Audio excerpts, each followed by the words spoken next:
The stars had always been quiet. For thousands of years, humans looked up at the night sky and wondered if they were alone. They sent radio signals into space. They launched probes with golden records. They waited and hoped for an answer. In the year 2147, they finally got one. The HFY Dominion arrived without warning. Their fleet appeared near Jupiter, blocking out the light of distant stars. 3,000 warships, each one the size of a small city, moved slowly toward Earth. They were not here to make friends. Supreme Commander HFY stood on the bridge of his flagship. He was tall, with gray skin and 4 eyes that glowed like dying embers. He had conquered more than 200 worlds in his long life. Some species had fought back. Most had simply given up. All of them had fallen. "Send the message," he ordered. The transmission went out to every device on Earth. Televisions, phones, computers, and radios all played the same voice at the same time. It spoke in a cold, mechanical tone that had been translated into every human language. "People of Earth, you have been chosen by the HFY Dominion. Your planet will now serve us. Your resources belong to us. Your people will work for us. You have 1 day to surrender. If you do not, we will destroy your cities. We will kill your families. We will burn everything you love. This is not a threat. This is a promise. You cannot win. No one has ever won." The message ended. For a moment, the whole world was silent. In New York, people stood frozen on the streets, staring at the sky. In Tokyo, children cried while their parents held them close. In London, church bells began to ring. In Moscow, old soldiers dusted off their uniforms. The world held its breath. The United Nations called an emergency meeting. Every leader, every nation, everyone who had ever fought over land or oil or religion sat in the same room.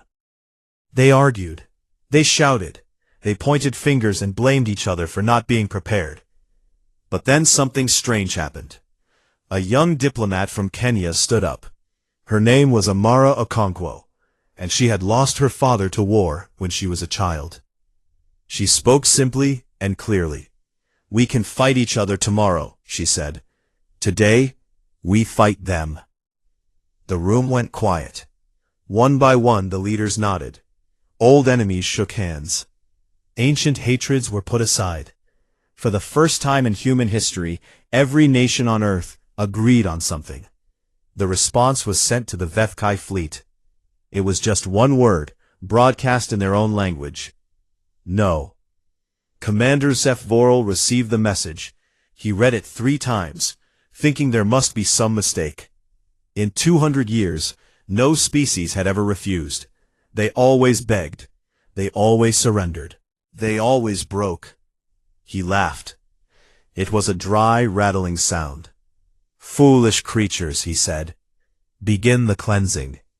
The first plasma bombs fell at exactly noon, Greenwich Mean Time. Moscow was hit first. The ancient city, which had survived wars and revolutions and winters that killed millions, burned in seconds. The Kremlin disappeared in a flash of blue fire. 8 million people died before they could even scream. Sao Paulo was next, then Lagos, then Cairo. The bombs fell like rain, turning cities into graves. Smoke rose so high that it blocked out the sun. Day became night. The world burned. 12 million humans died in the first hour. Commander HFY watched from his ship, satisfied. This was how it always went. First the destruction, then the fear, then the surrender. He had seen it many times before. Humans would be no different. But as the hours passed, something unexpected happened. The humans did not panic. They did not riot. They did not turn on each other. Instead, they went quiet. Factories that had been closed for years suddenly came back to life. Scientists who had retired returned to their labs. Soldiers who had never agreed on anything stood shoulder to shoulder. Deep beneath the Swiss Alps, in a facility that did not exist on any map, Dr. Elena Vasquez received the news of Moscow's destruction. Her daughter had been there, visiting her grandmother. They were both gone now. Dr. Vasquez did not cry. She did not scream. She simply turned to her team and said, "Begin Protocol Omega." Protocol Omega was humanity's darkest secret. 50 years ago, a probe had crashed in the Pacific Ocean. It was not from Earth. The governments of the world had studied it in secret, learning its technology, preparing for the day when the probe's creators might return. That day had come. All around the world, hidden bases activated. In Antarctica, massive doors opened in the ice. In the Mariana Trench, submarines surfaced, carrying weapons that had never been tested. In the deserts of Nevada and the forests of Siberia, launch pads emerged from underground bunkers. The Vethkai continued their bombardment for 3 weeks. They destroyed more cities. They killed more people. They believed they were winning. They were wrong. On the 22nd day after the first attack, a single human ship rose from the Atlantic Ocean. It was small and ugly, built in a hurry from stolen alien technology and human stubbornness. Its pilot was a woman named Captain Sarah Webb, a former cargo pilot who had lost her husband and 2 sons in the Lagos strike. She flew straight toward the nearest Vethkai warship. The aliens did not even bother to shoot at her. What could one tiny ship do against their mighty fleet? Captain Webb pressed a button. The weapon she carried was something humans had invented themselves. It used principles of physics that the Vethkai had never discovered. It turned energy into matter, and matter into nothing. The Vethkai warship, which had taken 50 years to build and carried 10,000 soldiers, simply ceased to exist. Captain Webb turned her ship toward the next enemy, then the next, then the next. Behind her, more human ships rose from the earth. 10, then 50, then hundreds. Commander Zethvaral stared at his tactical display. Red lights blinked as his ships disappeared, one after another. In 11 minutes, 47 Vethkai vessels were gone.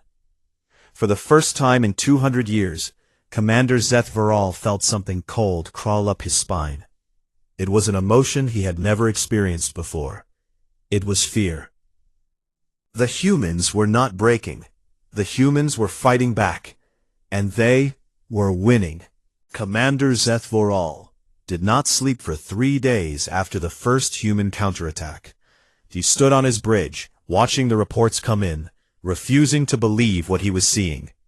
47 ships, gone in 11 minutes. It was impossible. The Vethkai had conquered hundreds of worlds. They had destroyed civilizations that had existed for millions of years. They had weapons that could crack planets in half. And now, this small blue world, with its primitive creatures, was fighting back. How? He whispered to himself. How are they doing this? His officers had no answers. They only had fear. On Earth, the mood was different. Yes, millions had died. Yes, cities were still burning. But for the first time since the invasion began, humans had hope. They had hurt the enemy. They had shown that the Vethkai could bleed. Dr. Elena Vasquez worked in her underground laboratory, surrounded by screens and machines, and the hum of generators. She had not left the facility since Moscow burned. She ate little and slept less. Every time she closed her eyes, she saw her daughter's face. But grief would have to wait. There was work to do. We need more ships, she told her team, and we need them fast. Building a warship normally took years. Humans did not have years. They had weeks, maybe months, before the Vethkai brought more forces. So they did what humans have always done when faced with impossible deadlines. They found a way. Factories ran day and night. Workers slept in shifts, 4 hours at a time. Engineers solved problems that had seemed unsolvable. Scientists made discoveries that should have taken decades. Everyone worked together, not for money or fame, but for survival. The Vethkai had made a terrible mistake. They thought that destroying human cities would break human spirit. Instead, it united them like nothing else could. In China, workers built ship engines in factories that had once made cars. In Germany, scientists developed new weapons in laboratories that had once made medicine. In Brazil, miners dug for rare metals 20 hours a day, knowing that each piece of ore might save 1,000 lives. Old enemies became partners. Countries that had been rivals for centuries now shared secrets freely. There were no more borders, no more flags, no more nations. There was only Earth, and Earth was at war. Commander Zeth Vorel watched from orbit, confused by what he saw. His sensors showed the humans building things underground, in the oceans, in places his bombs could not reach. He ordered more strikes, but for every factory he destroyed, 2 more appeared somewhere else. "They are like insects," he said to his second-in-command. "We crush them, and they multiply." His second-in-command, a younger officer named Vethnara, looked at the tactical displays with worried eyes. "Perhaps we should call for reinforcements, Commander. The Dominion could send more ships." Zethvoral's 4 eyes narrowed. Calling for help would be admitting weakness. It would end his career, maybe even his life. The Dominion did not tolerate failure. "No," he said firmly. "These are just animals. We will crush them ourselves." He was making another mistake. 6 weeks after the invasion began, the humans launched their second wave. This time, it was not a few dozen ships, it was 300. Captain Sarah Webb, who had destroyed the first Vethkai vessel, now commanded a small fleet of her own. She had trained other pilots, taught them how to fly the new ships, showed them how to fight. They called themselves the Avengers, and they painted the names of dead loved ones on their ships. The battle lasted 2 days. The Vethkai fought hard, but they were surprised by human tactics. The aliens were used to enemies who fought in straight lines, who followed predictable patterns, who gave up when things looked bad. Humans did none of these things. Human pilots flew in wild, chaotic patterns that Vethkai computers could not predict. They used tricks and traps, and sacrificed themselves to protect their friends. They fought until their ships were falling apart, and then they fought some more. When the battle ended, 112 Vethkai ships were destroyed. The humans lost 43. Commander Zeth Vorel finally made the call he had been avoiding. "This is Supreme Commander Zeth Vorel," he said into the communication device, his voice heavy with shame. "I am requesting reinforcements. The humans are stronger than expected." There was a long pause. Then a voice replied, cold and angry. "You had 3,000 ships. 3,000 ships against one primitive world, and you are losing?" "They have technology we have never seen," Zeth Vorel tried to explain. "They learn too fast. They adapt too quickly. They do not fight like other species." Another pause. Then the voice spoke again. "The Dominion will send a fleet. 12,000 ships. The largest armada ever assembled. You will wait for them. You will not attack again until they arrive. And when this is over, you will answer for your failure." The communication ended. Zeth Vorel stood alone on his bridge, knowing that his life was probably over. Even if they won, the Dominion would punish him for his weakness. But he did not care about himself anymore. He cared only about one thing: understanding these humans. He ordered his intelligence officers to study everything they could find about Earth. They watched human broadcasts, read human books, analyzed human history. What they found disturbed them deeply. Humans had been at war with each other for their entire existence. They had killed millions of their own kind over land, over religion, over ideas. They had invented weapons capable of destroying their own planet. They had come close to extinction many times. And yet, they survived. Every time, they survived. They are not like other species. Vethnara said quietly, reading the reports. Other species fight to live. Humans live to fight. Commander Zethvoral nodded slowly. He finally understood the truth, and it terrified him. They had not invaded a planet. They had awakened a sleeping monster. And now that monster was coming for them. On Earth, Dr. Davar Vasquez looked at the latest reports. Human ship production had doubled in the past week. New weapons were being tested every day. Volunteers were lining up by the millions to join the fight. She allowed herself a small smile. It was not a happy smile. It was the smile of someone who had lost everything and had nothing left to fear. Build faster, she told her team. Build more. Build enough to make them pay for every single life they took. The team nodded and returned to work. They would not rest. They would not stop. They would build until the last Vethkai ship was burning in space. The war had only just begun. General Marcus Chen had spent 30 years in the military. He had fought in 3 wars, commanded thousands of soldiers, and seen things that would give most people nightmares. But nothing had prepared him for this. He stood in the command center of Earth's new unified military, surrounded by officers from every nation. A Russian general stood to his left. A Chinese admiral stood to his right. Behind him, soldiers from India, Brazil, Israel, and 50 other countries worked side by side. 6 months ago, these people had been rivals. Some had been enemies. Now they were brothers and sisters in the same fight. Report, General Chen said. Colonel Yuki Tanaka stepped forward. She was Japanese, a brilliant tactician who had written books on military strategy. The Vethkai fleet remains in position near Mars. Our scouts report no movement. They are waiting for reinforcements. How long do we have? Our best estimate is 4 months. Maybe 5. General Chen nodded. 4 months to prepare for the largest alien fleet ever assembled. 4 months to build an army that could fight gods.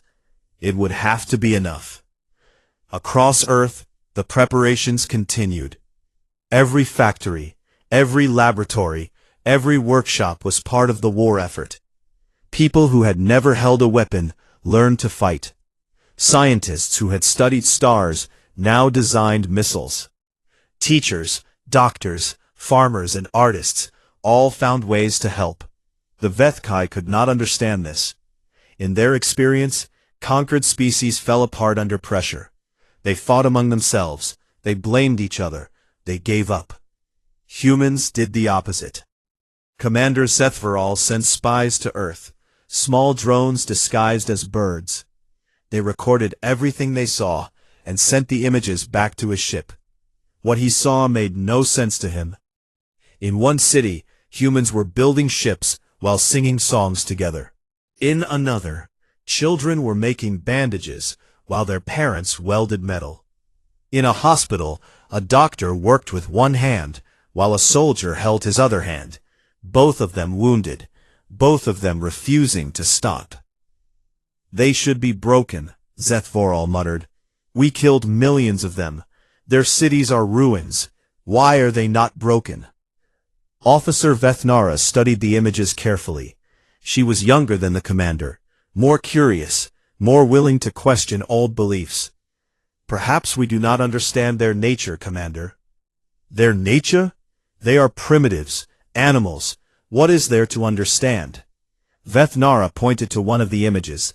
It showed a human soldier, a young man with dark skin and tired eyes. On his chest, he wore a small photograph in a plastic case. The photograph showed a woman and 2 children, smiling at the camera. What is that? Vethnara asked. Every soldier carries one. Different pictures, but always the same thing.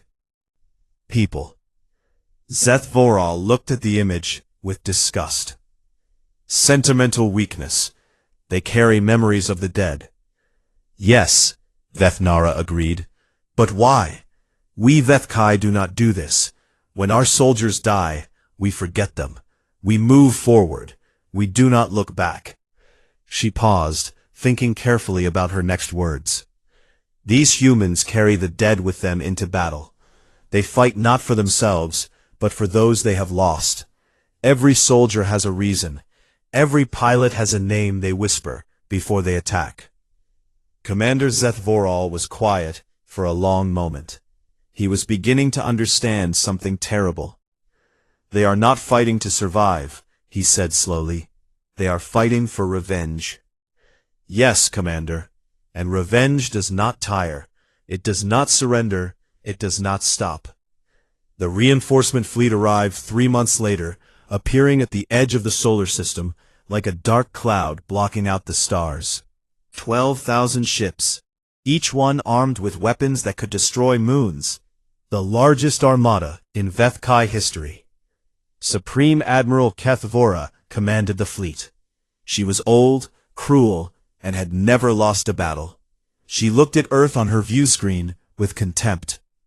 This small world has caused so much trouble, she said, her voice dripping with disdain. Pathetic. We will crush them in a day. Commander Zeth Voral tried to warn her. Admiral, these humans are different. They do not fight like other species. They are unpredictable. They are stubborn. And they are very, very angry. Admiral Kethvora laughed. You have grown weak, Zeth Voral. Step aside. I will show you how to conquer a planet. The combined Vethkai fleet moved toward Earth. 15,000 ships in total, enough to block out the sun itself. They expected to find a frightened world, desperate and ready to surrender. What they found was an army. 800 human warships waited in orbit around Earth, forming a protective ring around the planet. Behind them, orbital defense platforms bristled with weapons. Satellites armed with missiles covered every approach. And on the surface, billions of humans looked up at the sky, ready to fight to the last person. Admiral Kethvora saw the human fleet and laughed again. 800 ships against 15,000? This will not even be a battle. It will be an execution. She ordered the attack.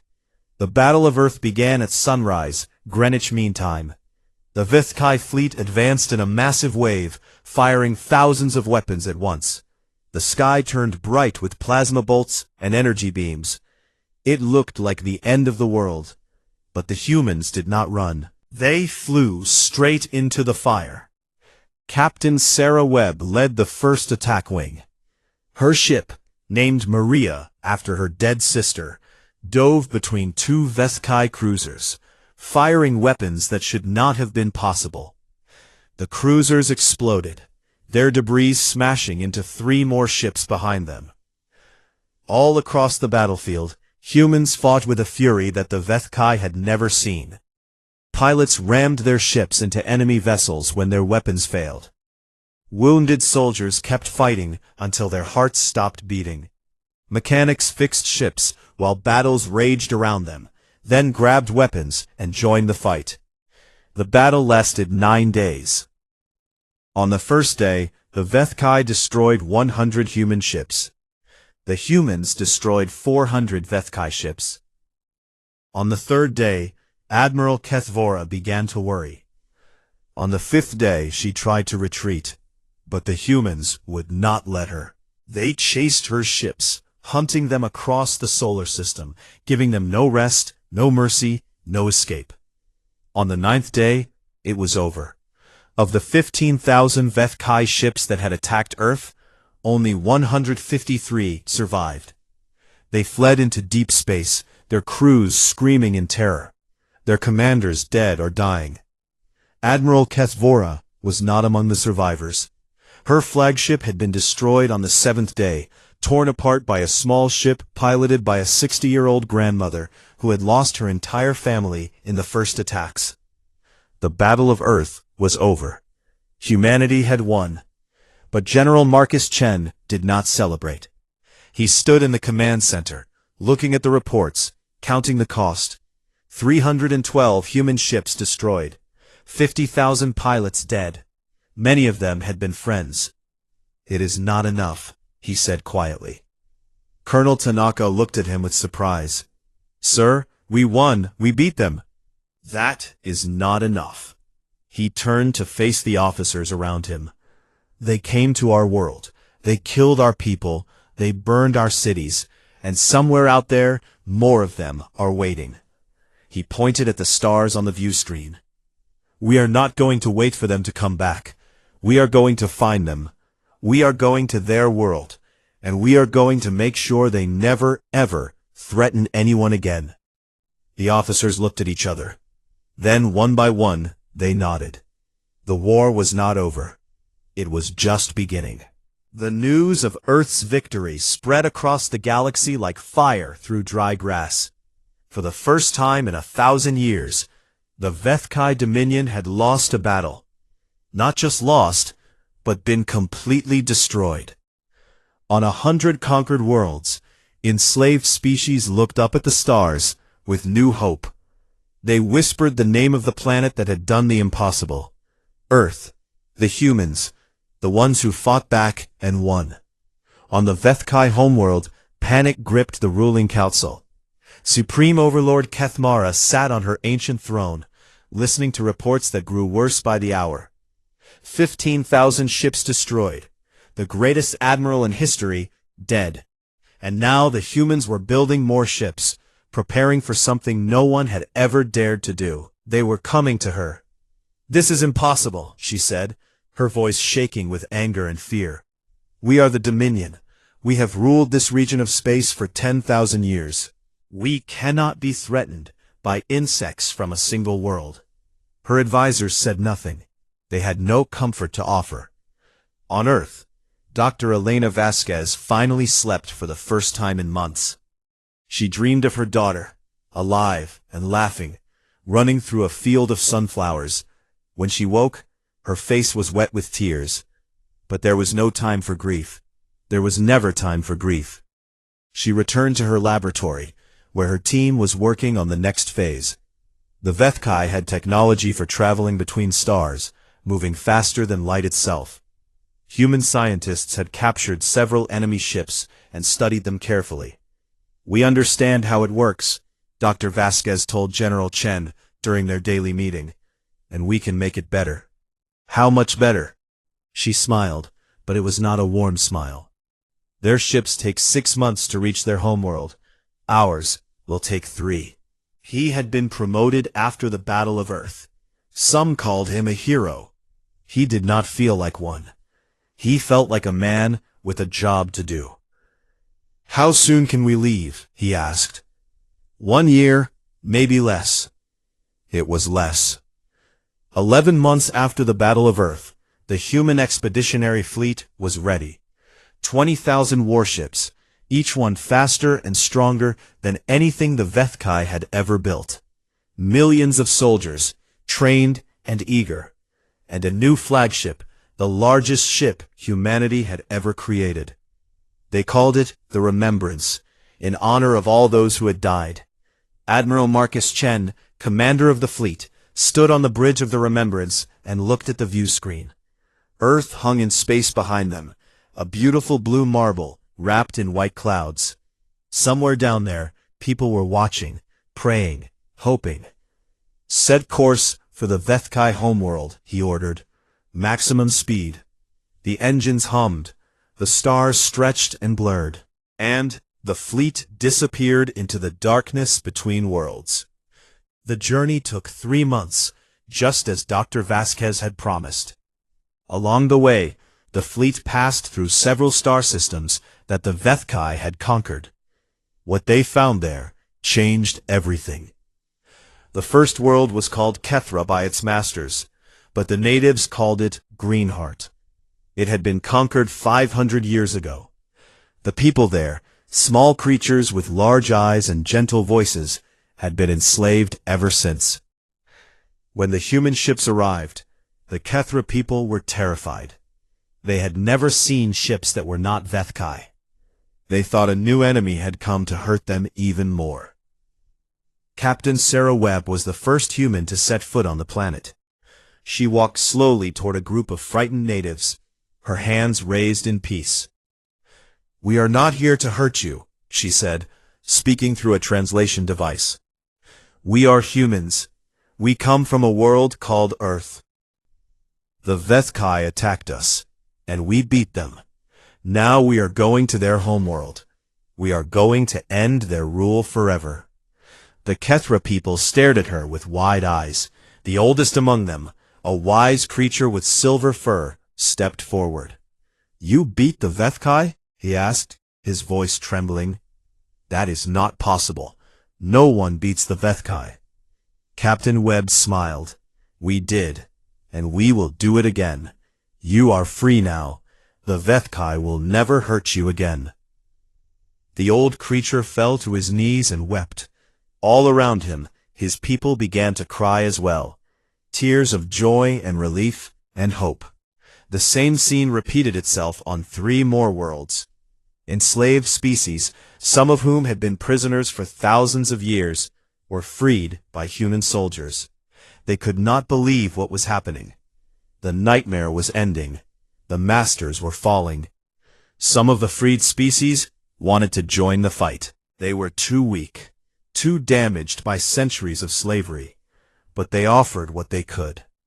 Information about the Vethkai, maps of their space, knowledge of their weaknesses. Admiral Chen accepted their help gratefully, but he made them a promise as well. "When this is over," he said, "you will never be slaves again. Earth will protect you. Humanity will protect you. No one will ever take your freedom again." The freed species watched the human fleet leave, their ships disappearing into the stars. For the first time in their long, painful history, they believed that tomorrow might be better than today. The Vethkai homeworld appeared on the view screen on a warm morning, ship time. It was a beautiful planet, with purple skies and silver oceans, and cities that sparkled like diamonds. The Vethkai had ruled from here for 10,000 years, sending their fleets to conquer and enslave and destroy. Now those cities were silent. The factories that had built warships were working at full speed, but it was too late. The human fleet was already here. 20,000 ships filled the sky above the Vethkai homeworld, blocking out the light of their 3 suns.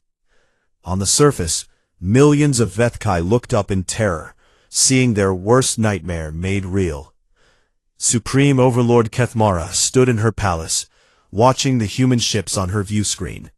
She was old, older than most of her species, and she had ruled with an iron hand for 300 years. She had never known fear. She knew it now. "Send a message," she ordered, her voice barely a whisper. "Tell them we surrender. Unconditional surrender. We will give them everything. Technology, resources, territory. I will give them my own life if they ask for it. Just make them stop." The entire Vethkai species held its breath, waiting for a response. Admiral Chen received the surrender offer on the bridge of the Remembrance. He read it carefully, then put it aside. "Not yet," he said quietly. "Let them wait. Let them feel what our people felt." For 3 days, the human fleet waited in orbit, doing nothing.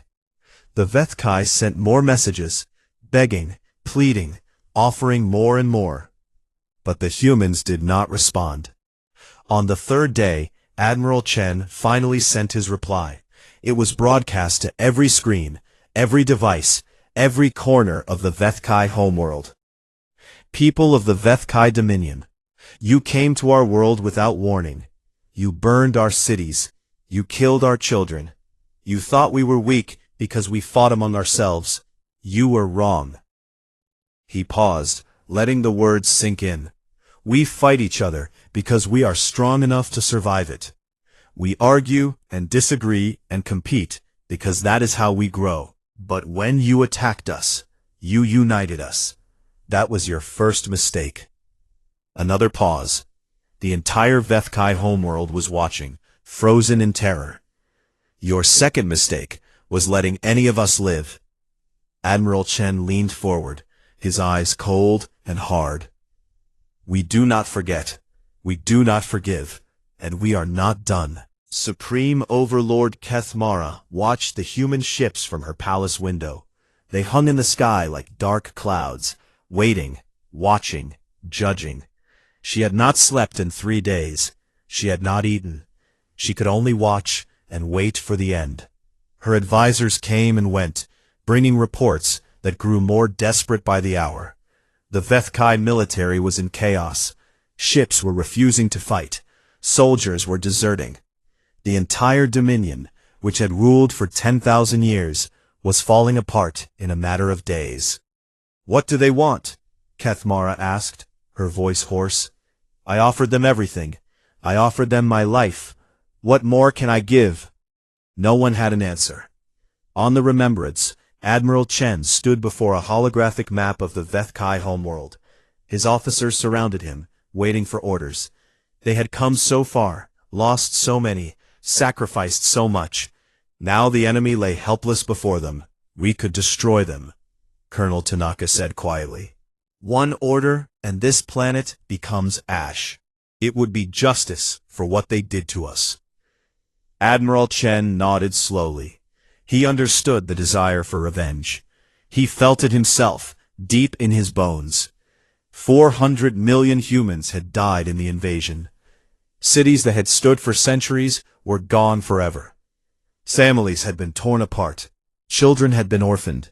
Dreams had been destroyed. The Vethkai deserved to suffer. But then Chen thought of something his grandmother had told him when he was a boy. She had survived a terrible war, lost her parents, watched her village burn, yet she had never hated her enemies. "Revenge is a fire," she had said. "It burns bright, but it also burns you. If you let hate control you, you become the thing you hate." Admiral Chen looked at his officers. They were good people, loyal soldiers, brave warriors. But they also deserved to remain human. "We will not destroy them," he said finally. The officers looked at him with surprise. Some with anger. "Sir," Captain Webb said, stepping forward, "they killed my husband, my sons. They killed millions of our people. They deserve to die." "Yes," Admiral Chen agreed. "They do. But if we kill them all, we become just like them. Conquerors, destroyers, monsters." He turned to face the view screen, looking at the beautiful enemy world below. "We are better than that. We have to be better than that. Not for them, but for us, for our children, for the future we want to build." The bridge was silent. Then slowly, Captain Webb nodded. "What do we do instead?" she asked. Admiral Chen told them. The human occupation of the Vethkai homeworld began the next morning. Soldiers landed in every major city, taking control without firing a single shot. The Vethkai offered no resistance. They were too afraid, too broken, too defeated. But the humans did not come as destroyers. They came as judges. The first order was to free every slave in the Dominion. Every conquered world, every prison camp, every mining colony was liberated. Species that had been enslaved for thousands of years were suddenly free. They could not believe it. Many wept with joy. The second order was to disarm the Vethkai completely. Every warship was destroyed. Every weapons factory was shut down. Every military base was closed. The species that had conquered 200 worlds would never conquer another. The third order was justice. Every Vethkai leader who had ordered attacks on civilians, who had enslaved innocent beings, who had committed crimes against life itself, was put on trial.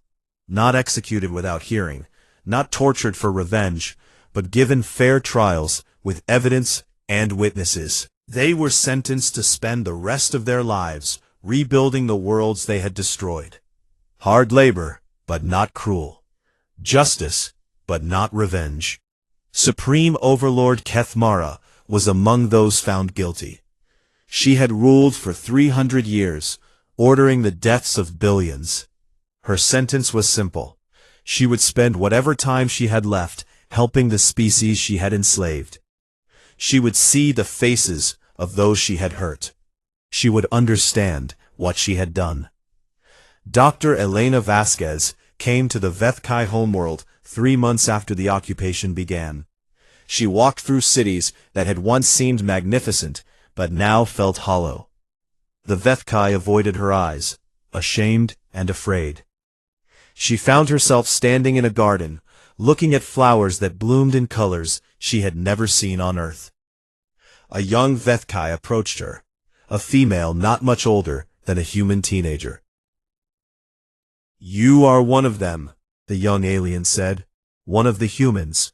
"Yes," Vasquez replied. "Why did you not kill us? We would have killed all of you." Dr. Vasquez thought about her daughter, about Moscow, about the 400 million humans who would never see another sunrise. The pain was still there, still sharp, still heavy. It would always be there. "Because killing you would not bring back the ones I loved," she said. "Because revenge is easy, but mercy is hard. Because we want to be better than you were." The young Vethkai looked at her for a long moment. Then she bowed her head. "I am sorry," she whispered. "I know that does not fix anything, but I am sorry for what my people did to yours." Dr. Vasquez felt something shift in her chest. Not forgiveness, not yet, maybe not ever, but something else, a small, fragile seed of hope. "Thank you," she said. 100 years passed. The Vethkai Dominion was no more. In its place was a new order, guided by Earth, but not ruled by it. The former slave species were now free nations, building their own futures, dreaming their own dreams. Some became allies of humanity. Some preferred to be left alone. All were respected. The Vethkai themselves changed slowly over the generations. Cut off from conquest and war, they learned to create instead of destroy. They became farmers, artists, builders. Some even became friends with the humans who had defeated them. Earth itself was transformed. The ruins of the invaded cities had been rebuilt, but they were never forgotten. Every year on the anniversary of the first attack, all of humanity paused for a moment of silence. They remembered the dead. They honored the fallen. They promised to never let it happen again. And across the galaxy, a message played on an endless loop. It was broadcast to every star system, every planet, every spaceship that passed through known space. The words were simple, but their meaning was clear. This is a message from the people of Earth. We come in peace, but we are prepared for war. We protect the weak. We remember our debts, and we never forgive those who harm the innocent. Attack us, and you will learn what others have learned before you. Humanity does not just survive. The message paused, and then one final sentence played. Humanity wins. On a small hill overlooking the rebuilt city of Moscow, an old woman sat watching the sunset. Dr. Elena Vasquez was 162 years old now, kept alive by medicine that had been impossible when she was young. Her hair was white, her face was lined with age, but her eyes were still sharp. Beside her sat a Vethkai, one of the new generation. She had become a historian, dedicated to teaching her people about the crimes of the past, so they would never be repeated. "Do you still hate us?" the Vethkai asked quietly. Dr. Elena Vasquez, sitting straight, paused.